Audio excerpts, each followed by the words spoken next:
দলের কোচ দেখবেন প্রত্যেকটা খেলার পরে সে ঢাকা ওঠে বৈশা থাকে, ঠিক আছে, তার মুখে কোনো হাসি থাকে না, খেলা জিতলেও কোনো হাসি থাকে না।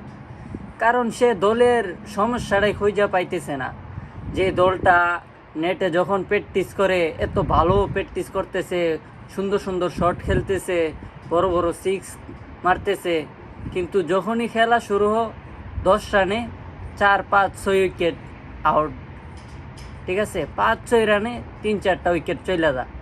এই সমস্যাটা কোন জায়গায় এটাই কুসে বুঝতেছে না, যে তারা নেটের মধ্যে তো ভালো খেলতেছে, শট খেলতেছে, কিন্তু যখনই খেলা শুরু হইতেছে তখনই এক একজন এক এক দশা, যেন মনে হইতেছে অন্য বোলিং আসতেছে বল করতে বাঘের মতো হায়া ফেলবো, ঠিক আছে, এক একজন বয়ে ডরে মুইতা দিতেছে। এই অবস্থা, সমস্যাই কোচেরা পাইতেছে না। কী করে সমস্যা পাইব? কারণ আপনি এদের প্র্যাকটিসের ভিডিওগুলো দেখেন, কত সুন্দর শট খেলতেছে, বড় বড় সিক্স মারতেছে, কিন্তু খেলাতে গিয়া কোনো কিছুই না, ঠিক আছে।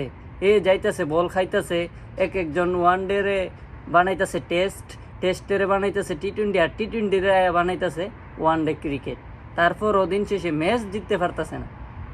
এই একটা অবস্থা।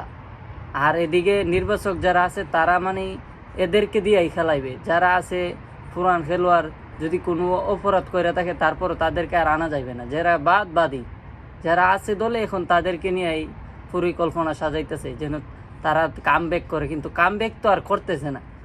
যাদেরকে চান্স দিতেছে, একের পর এক সুযোগ দিতেছে, তারা কিন্তু এখন আর কামব্যাক করতে পারতেছে না। অনেক সুযোগ দেওয়া হইতেছে তাদেরকে, কিন্তু তারা কামব্যাক করতে পারতেছে না। দলের কোচদের উপরে এখন অনেক চাপ যাইতেছে, চাইবেই তো, কারণ কোচদেরও তো কিছু করার নাই, কারণ